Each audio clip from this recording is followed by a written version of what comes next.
Hello everyone and welcome to today's video where we are talking about bulking and more specifically how I gained 15 kilos in just over 1 year. We're going to get into everything. I'll hopefully share some valuable insights that I've picked up from this that you can take away from. And we're going to begin by starting with my starting points. For the majority of last year, I was floating around 86 kilograms, give or take 2 or 3 kilos because it varies day to day, week to week throughout the year. But for the majority of the year last year, I was 86 kilograms. The year previous to that, I was floating around 83, 84, and I was floating around 83, 84 for a good few years, just maintaining that weight and a very lean physique with an above average amount of muscle, decent level of strength. So for the last 5-6 years, I've maintained a very lean physique, a good cardio base, good level of strength, very happy with how I look. I'm confident. I was very confident in how I looked. So that begs the question, why would you bulk then? Why would you ruin it all? What have I done? What's wrong with you? Is it body dysmorphia, perhaps? Maybe a touch. No, it's not body dysmorphia. From doing bodybuilding when I was younger, that would definitely give you a little bit of body dysmorphia. But it also makes you look at yourself objectively. It almost removes the human aspect of it. So I can look at myself and other people's physiques and their training and just be very objective about it and not be very emotional. So objectively, I thought my arms were smaller in comparison to the rest of my body. It wasn't very symmetrical, but I still looked good. I've put a lot of work into my body. I see that as well. So there's no body dysmorphia. Now, it's that I want to be bigger because even when I was younger, when I started doing this whole fitness thing, I had abs, but I was never satisfied with just having abs and then just being skinny everywhere else. I didn't care. I wanted to grow my body and build around those abs. So the abs are great, yes, but it's more impressive when you have muscle packed on around it. So I've always been this way. I've always just wanted more muscle on my frame. And I was curious. I wanted to see, could I bring my body to a place it has never been before in terms of the muscle I can build and the weights I can lift, and just wanted to try that out. I was curious. Plus, on a deeper level, I think natural bodybuilding has come on so much in the last 5 to 10 years. It's incredibly impressive and it's shown us what's possible, what you can do with your physique without using drugs. That is something I'm passionate about. And there's so many people showing me what's possible and they're making a positive impact on myself. And I would like to be a positive impact in that regard for other people. Because when I was younger, I worked with a coach and he proposed to me at 18 years old that I should take steroids. And I found that a bit odd that an older man was like telling me that I should go on gear. And now looking back at it, he deserves a slap. How'd that get in there? I couldn't imagine taking a young guy out outside and saying you need to do steroids. Plus like the long-term health, mental implications that would have. Seriously, that's seriously messed up. That's my why for doing this, and I spent a good bit of time on that. But if you want to do anything, you should know your why, because things will get tough, things will get uncomfortable, especially when you leave the middle ground of somewhere and start venturing out to extremes. And bulking is definitely getting closer to an extreme. You need to be careful. What did I do to gain 14 to 15 kilograms this year? So I say 14 to 15 kilograms as the highest reading on the scale so far has been 99.8 kilograms. You could round that up to 100. I haven't hit 100 yet, but that's as close as I've gotten. And I've pretty much lately, I've been floating around the 98.5 kilogram to 99.5 kilogram mark. So last year I was on average 86. This year I'm 98.5, 99. So there's been about thereabouts, there's been like, let's say 14 kilograms of gain. Is all that muscle? Absolutely not. Not a fear. That would be, I'd definitely be on the sauce if that was all muscle. You have to take into consideration that with that weight gain, you're eating way more food, so the weight of the food, the extra food, is now sitting in you. So that's going to increase your weight. You're going to store a lot more water. You're going to gain fat. You're going to gain fat. No, God! No, God, please, no! No! And you're going to gain muscle. I can't possibly know how much muscle I've gained. It's hard for me to quantify. Now, I could have done a better job at documenting my process, at taking pictures, and maybe doing circumference measurements. I'm terrible for that stuff. But what I'm good at is just sticking to the process and being patient and do what I'm meant to do anyways. What has been my experience bulking? So not a lot of people want to bulk, and people have this, if people hear bulking, they think of just someone getting fat, which is very fair because that does happen quite a bit. So my experience, it has been mostly positive, but like I said at the start of the video, you're going closer towards an extreme. There's going to be some moments where you're uncomfortable throughout this process. So I have gained more body fat. I've been very used to the last 5 years having this lean physique. Now I'm a little bit more pudgy. And where I've gained that, body fat is going to accumulate everywhere. I think my stomach and my ass is holding on to the most body fat. So that's not all that comfortable. I will admit. I don't mind it. I'm okay with it. Like I can go on holidays and stuff like that, still take my top off. I don't mind doing that. But just even in myself day to day, I just find that I'm just a little bit more uncomfortable with that. But it's a tolerable amount of being uncomfortable. And I expected it beforehand. So people think when you're bulking, you're always full, you're like struggling to finish every meal. I've seen people personally do this. This has not happened to me at all. I start my days very early. Like I'm up at either 5:30 or 6:30 in the morning, depending on what time my first client is at. And my last client at night, I could be finishing at either 8 or 9 p.m. 9 p.m. reluctantly. So my day is quite long, and I only eat 3 meals a day. And basically, I've been eating the same meals I would have ate prior to doing this bulk, and that's important. You should keep things the same. I'll get into that again. I'll get into that later in the video, go into more detail. But no, I haven't been full. I haven't always been full. I'm not struggling to finish meals. That has happened a few times. But no, I've even been hungry at times because I have 3 meals, my day is so long, which is nice. I even fast sometimes in the morning because I'm not eating a meal at 5:30 in the morning, and I could be with clients for hours. I might get home for 4, 5, 6 hours and I haven't eaten anything. That's okay. So that's something that would be counterintuitive for a lot of people. Like you can fast, intermittent fast and bulk.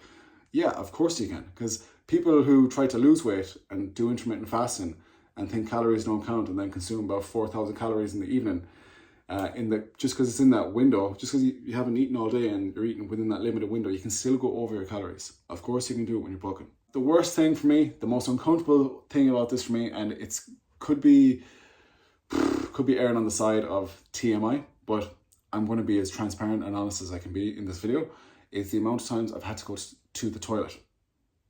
Like it's like clockwork. Move, bitch! Shit. That has been uncomfortable at times, and that is time consuming. If you have shit to do, if you have stuff to do, that can be counterproductive because you won't get shit done.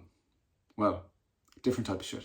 There's that side where it's been uncomfortable, but then there's the other side, the positives, where the training has been on a whole other level. I've been lifting weights I didn't think was possible for me, so that's been really cool. I think I've seen some visual progress, which is fantastic, especially when you're bulking. It's harder to see the progress you're making. The experience it's been positive overall. It hasn't really impacted my life too much, aside from the toilet thing. It's been fine. I've been sticking to the same structure, same routine, basically eating the same meals, just with a little bit more food, which that's important, because whatever you're doing, if you're trying to get in shape, trying to do this whole fitness thing, whether build muscle or lose fat, don't change your lifestyle too much. Don't completely uproot your lifestyle, because it's not going to be sustainable. you're going to crash diet or get some messed up eating disorders, or you're just not going to maintain the result. So I'm also thinking down the line, when I stop bulking, I want to maintain the muscle I've built, not lose it. Let's get into that. Now I'm going to share with you everything I did to bulk to get to where I am right now, and do it in a manner that is lean-ish. And first and foremost, we're going to start with the most important thing we need to consider, and that is the training. If you do not know how to train, you don't have the fundamentals, the principles down, you're just going to get fat, because the diet supports the training and not the other way around. So in regards to the training, now is the time to set some performance goals and see, can you get your strength to somewhere it has never been before. And when I say strength, I don't just mean 1 rep maxes or like a typical strength rep range of like 3 to 5 reps. Get stronger in all rep ranges. 5, 6 to 8, 10 to 12, 12 to 15. Just get strong as hell, get stronger than you've ever been before. If you fail to get strong on a bulk, you've messed up and you probably got fat. So what did I do with my training? I only trained 3 times per week. It worked for my lifestyle. I followed an upper lower split. 1 upper body day with more shoulder accessories at the end. The next upper body day was with more arm work at the end. And then I had a leg day, which is actually an arm and leg day. I start the session off with arms because I want them to grow. And training arms, it's not very fatiguing. It's not going to fatigue you before your leg work. But if you were to do legs and then do arms, then you would be fatigued. You'd be knackered going into your arm training. So that's been my split. It's been working for me just fine. Could I be training more? Definitely, I think I could. I've been thinking about that a lot more lately, but haven't made up my mind. It has to work with the lifestyle as well. But I could definitely be training more, but I've been making great progress on 3 sessions a week. So when it comes to the training, I have been training very hard. Now, we need to define what training hard is. I define it as training in close proximity to failure, like actually being close to failure. Training to failure is when you can't complete another rep. That is what training to failure is. If you complete the rep but it was really hard, you think, ooh, that was failure, I couldn't do any more. No, that wasn't failure. That was either 0 reps shy of failure. That was 1 rep in reserve, 2 reps in reserve. It wasn't failure, okay? Failure is when you cannot complete another rep. There's doing that with a certain amount of control, not just flailing weights around. And there's progressive overload. So training close to failure is extremely important, but progressive overload, progressing in your training, that's going to be extremely important. You need to see the numbers going up. Again, like I said, if you do not see the numbers going up, if you're not increasing your strength, you're messing this bulk up. You're just going to get fat. Okay, so I'll go over quickly some PRs this year that I've been very happy about. Now, there's been some 1 rep max attempts this year. That's a sign that you're getting stronger, but that doesn't necessarily correlate to muscle being built. 1 rep maxes are pretty much useless when it comes to building muscle. But there's been some impressive 1 rep maxes. Recently, I did a Zercher squat of 190 kilos. I will be looking to get that to 200 this year. I bench pressed 160 kilos twice this year for 1 rep. So there's some impressive 1 rep maxes, but in terms of like PRs I've done with a higher rep range, I'll get into those now. The dumbbell shoulder press. Last year I was doing 30 kilograms for, let's say, 12 to 15 reps. Now, part of that is because we didn't have any heavier dumbbells in our gym, but then we started getting heavier dumbbells, and I've got my dumbbell shoulder press up to 50 kilograms this year. I've got 50 for 7, which is outrageous. I didn't even think you could do that as a natural. Maybe that's my own ignorance. Maybe other people can do that. They definitely can. But for my own progress, that's incredible. The weighted pull-ups, I'm close to 100 kilos, like I'm a kilo or 2 kilos off 100. And I'm still strapping 30 kilograms to me. And I'm able to do 3 reps, attach 20 to me, 20 kilograms to me, get 8 reps, body weight, get 12 to 15 reps. I was attaching the exact same weight to me last year when I was 86 kilograms. So I've increased my body weight, and I've got to a point where I'm back attaching those same numbers to the belt.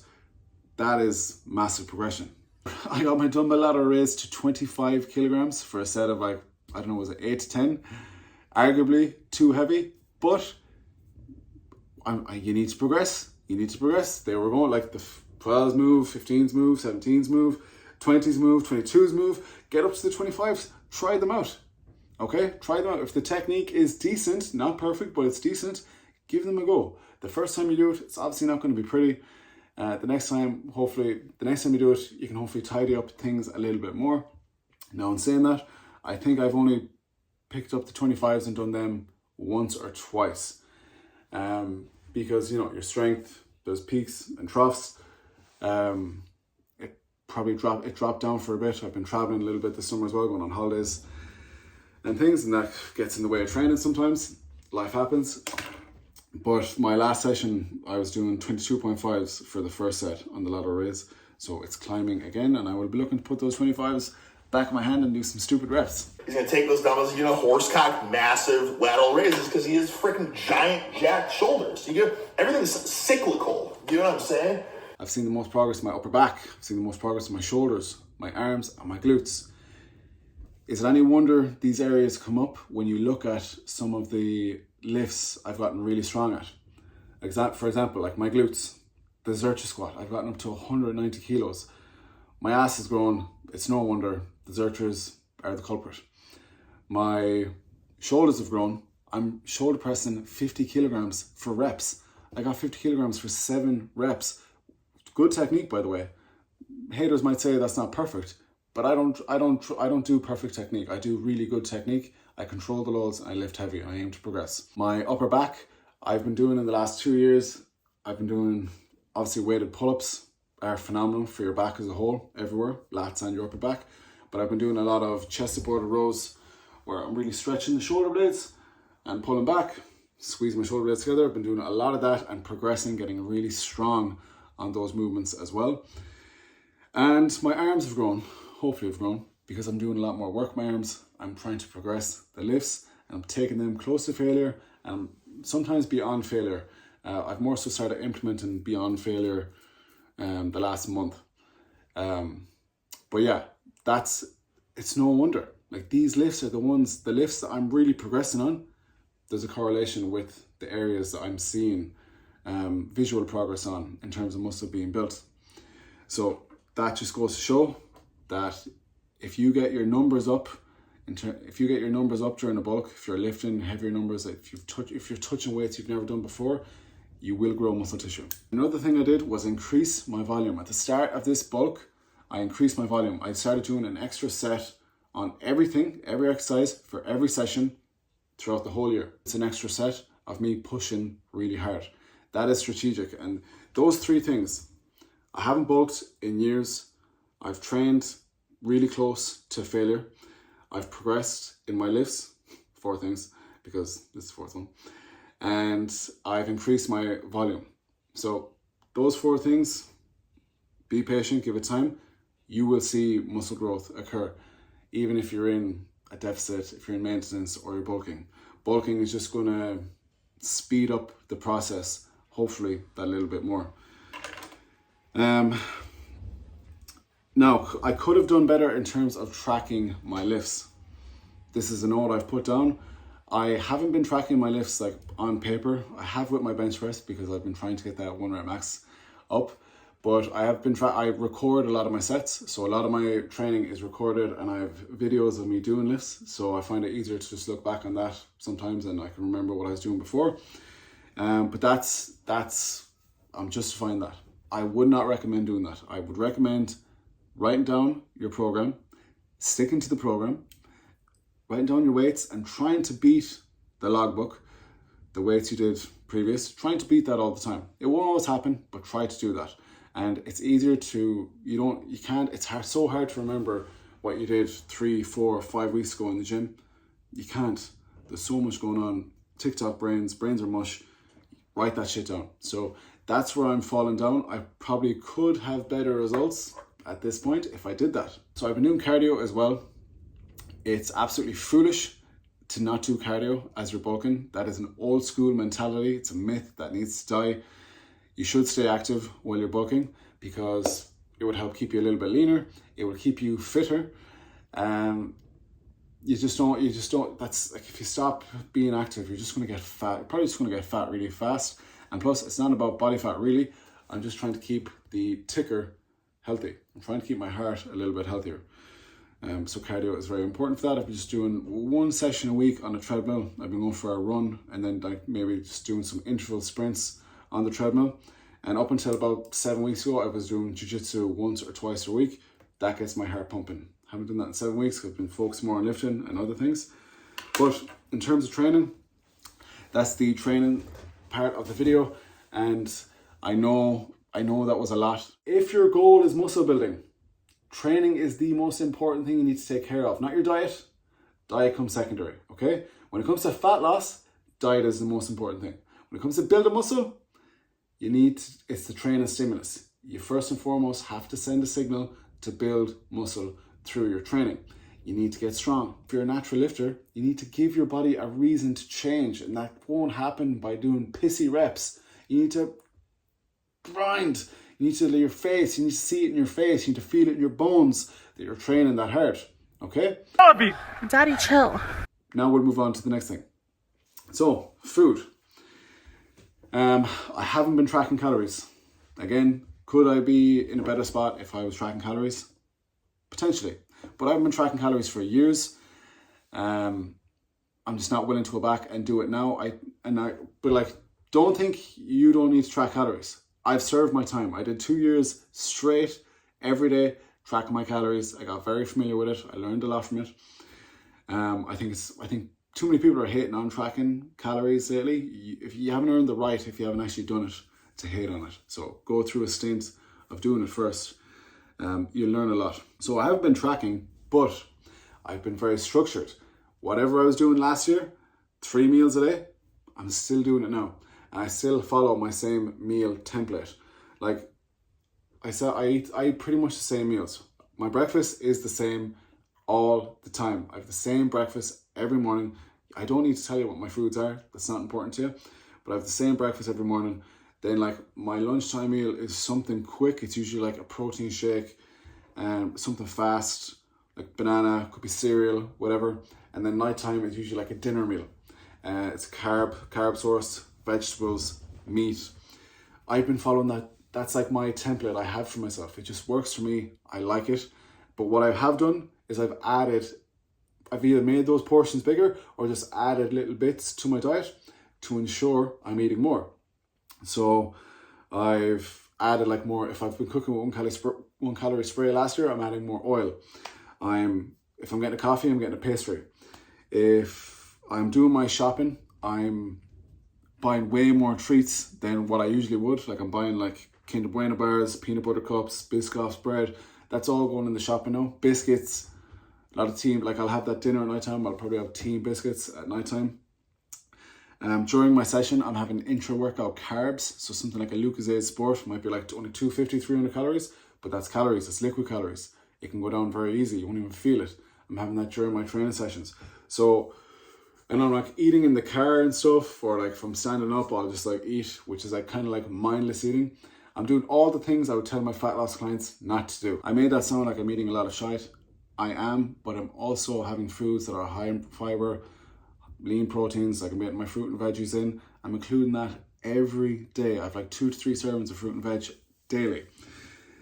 That's important. You're probably gonna get fat fast if you think you can just eat whatever the fuck you want.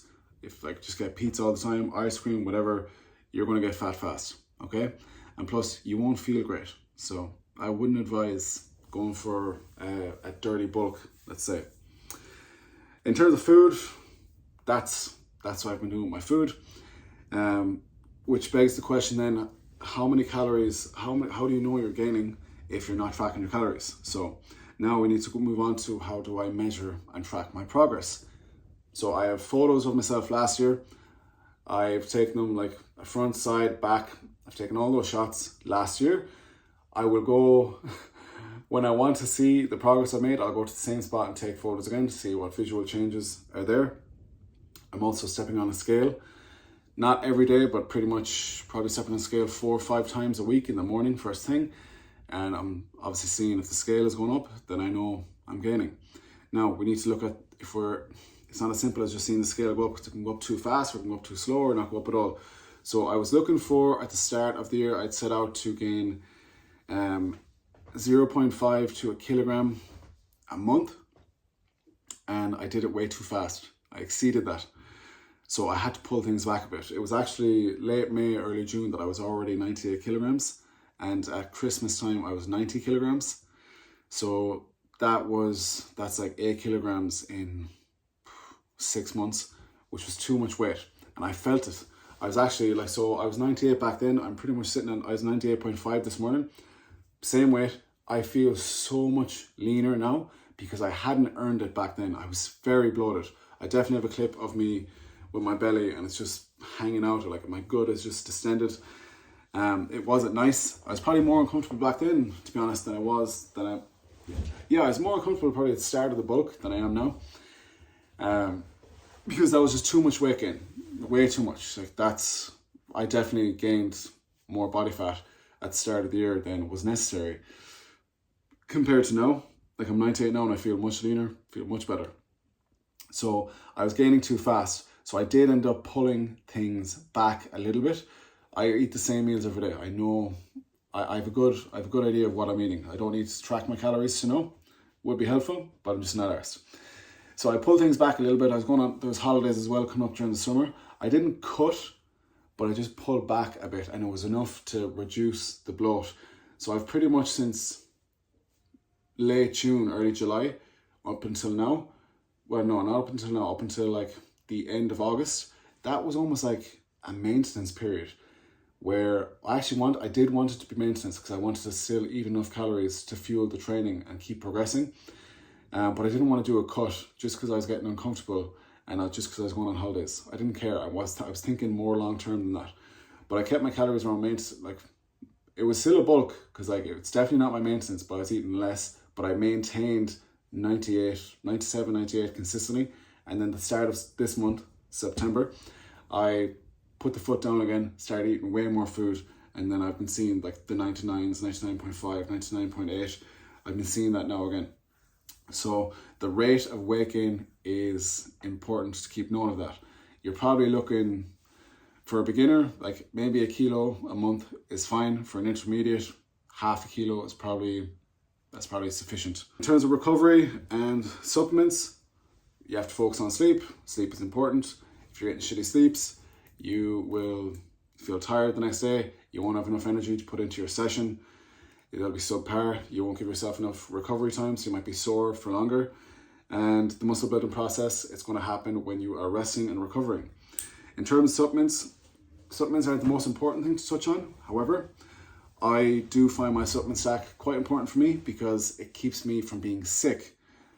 So I take stuff that's great for my immune system, great for my hormone health, brain health. I'm taking fish oil, magnesium, ashwagandha, zinc, vitamin D, vitamin C. They're like my supplement stack. I take those every day. They're non-negotiable.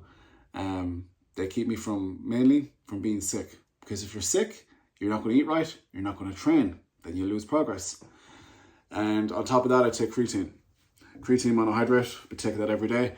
That's a fantastic supplement. We all know it's well researched. It improves your strength. It improves your ability to recover. It makes your muscles look better because water is being pulled into the muscle cell. And now I just watched a video recently that if you take 10 grams of creatine daily, that apparently that has some great cognitive benefits. So creatine is just a winner of a supplement. That's pretty much everything that needs to be touched on. Now, what is the exit plan of the book? I don't know when I'm going to stop this, but what's important to realize is that you don't want to just go straight into a crazy cut. In order to solidify the progress you've made, you need to maintain your strength. So that's what I will be focusing on. When I do decide to end this cut, I will be trying to maintain my strength. Maybe some lifts will suffer. Bench press will no doubt suffer if I get a little bit smaller. The leverages just won't be as good. That's fine, but try your best to maintain the strength you gained on a bulk. Otherwise, if you just like lose all your strength, it was pointless. You just got fat. You wasted your time. I'm sitting down editing the video you're currently watching, and I'm coming on to say two things. Number one, I said I was going to do a Q&A at the end of this video, but this is already too long, so I'll save that for the next video. Second thing is, when it comes to a bulk, time and discipline. They're two important components of a bulk that I didn't touch on, but when it comes to gaining muscle, you need to give it time. So expect to do a minimum of 6 months if you want your bulk to be anyway productive at all. Second thing is discipline. People often get discipline, get their shit together when it comes to a cut and comes to losing weight, but then they don't give the bulk the same TLC and they wonder why they don't get the same results. So just wanted to say that, and that is the end of the video. I'll get this here and I'll throw it up. Hope you enjoyed, hope you took something from it, and I'll see you in the next video.